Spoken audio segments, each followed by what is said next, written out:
সকালে রান্না বসিয়ে দিয়েছি, রান্না করছি এই যে এদিকে মাছ ভাজা আর এদিকে কচুর শাক আর ছোলা সিদ্ধ করছি। কচুর শাক ছোলা দিয়ে করবো, ওই পাশ থেকে তুলে নিয়ে এসেছি কচুর শাক, কিনে নিয়ে আসিনি, ওখান থেকে তুলে নিয়ে এসেছি কচুর শাক। যে এই দিকটাতে নোংরা, ওই দিকটাতে কোনো নোংরা নেই, তো সেই জন্য ওই দিক থেকে তুলে নিয়ে এসেছি। তো মেয়ে চলে গেছিলো আর পিসি ঠামির সঙ্গে আমার কাকা শ্বশুর বাড়িতে, কোন আবার এসছে। এত গরম লাগছে, এখনো রান্না শেষ করতে পারিনি। রান্না তো বললাম তো কচুর শাক, আর এদিকে দেখো মাছের ঝোল করছি কি দিয়ে, আলুটা আগে ভেজে নিয়েছি।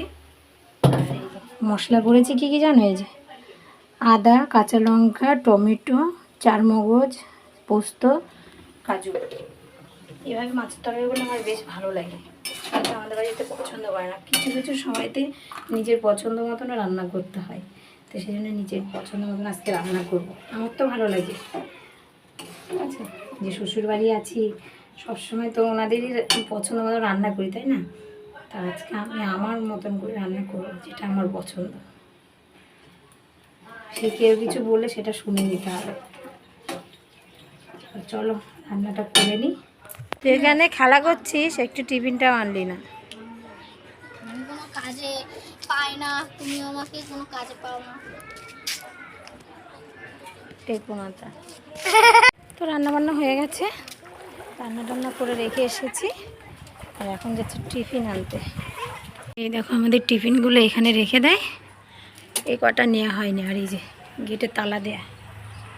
চলো বাড়ি যাই টিফিন নিয়ে। আর টিফিনে পেয়ের নাম লেখা ছিল, মানে পাইলের উঠে গেছে, আর আজকে খিচুড়ি আর হাফ ডিম দিয়েছে।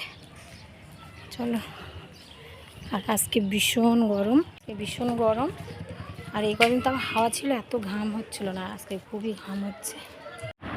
তো রান্না তো হয়ে গেছে, রান্নাঘরটা পরিষ্কার করিনি, তো এখন পরিষ্কার করতে চলে এসেছি। আর পিউকে এখনও খাওয়াইনি, স্নান করাইনি, কিছু করিনি। আমি ভাবলাম কি রান্নাঘরটা একটু পরিষ্কার করে নিই। তো অনেকে ভাবে কি শুধু রান্না করলেই হয়ে যায়, তো রান্নার পরেও যে কত কাজ থাকে সেটা তো মানে যারা করে না তারা তো জানে না। তো এই যে গ্যাস মোছা, বাসন মাজা, আর আমাদের তো দেখো পাথর বসানো নেই, এই যে সাইডটা মানে কি বলে প্লাস্টার করা আর সিমেন্ট দিয়ে করা, স্নান করা। তো তাও আমি একটু মাঝে সাঝে মুছে দিই, আর ভীষণই তেল কাষ্ট হয়। আর কড়াই মাঝে আমি ছাই দিয়ে, কড়াই আর প্রেসার কুকার এগুলো একটু ছাই দিয়ে মাজি, আর ছাই দিয়ে কিন্তু মাজলে খুবই সুন্দর পরিষ্কার হয়। তো সেই জন্য আমি চেষ্টা করি ছাই দিয়ে। আর ছাই তো আমার উনুন নেই, ছাই নিয়ে আসি পাশে একটা কাকু, যে বলছিলাম এর আগের দিনও, যে কাবাব বিক্রি করে, তো ওখান থেকে আমরা ছাইটা নিয়ে আসি। তো আজকে দুটো কড়াই বেরিয়েছে, তো একটা কড়াই মেজে রেখে দিয়েছি। আবার এই কড়াইটা দেখো কত সুন্দর চকচকে হয়ে গেছে। পিউকে খাওয়ানো দাওয়ানো সব হয়ে গেছে, স্নান করানো হয়ে গেছে, এখন ঘর মুছবো। জল দিয়েছি, ঘর মুছবো। আর এত পরিমাণে জল খাচ্ছি, জল খেয়ে হলো। তো আর ভিডিও তো করতে পারিনি। আর এখন রান্নাবান্না করে এখন পিউকে খাওয়াতে এসেছি। পিউকে খাবো, এই যে আলু সিদ্ধ আর ডাল আছে, তো আমি আলু দিয়ে মাখিয়েছি, ও খাবে না, চলে গেছে জল খেয়ে।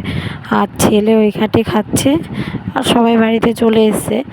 তো প্রায় সবারই খাওয়া দাওয়া হয়ে গেছিলো, তারপর পিউকে খাইয়েছিলাম, তারপর আমি খেয়ে চলে এসেছি এখন ঘুমাতে। আর দেখো ঘুমাবে না, ওর ঠাম্মি নিচে ঘুমিয়েছে, ওর পিসি ঠাম্মি, ও পিসি ঠাম্মির সঙ্গে বলছে আমাকেও নিচে ঘুমাতে। আর তোমাদের দাদাভাইও ঘুমিয়ে পড়েছে। আর দেখো জানলাটা পুরো খোলা, আর আমার না ভয় করছিল, সাপের খুবই ভয়, যেহেতু আমাদের আশেপাশে সব এখনও জল জমানো, তারপরে গাছপালা ছোট ছোট মানে নোংরা রয়েছে। আর পিউ দেখো শুধু লাইট বন্ধ করবে আর করবে। তো তোমাদের দাদাভাই বলছিল মশারি খাটিয়ে দিতে,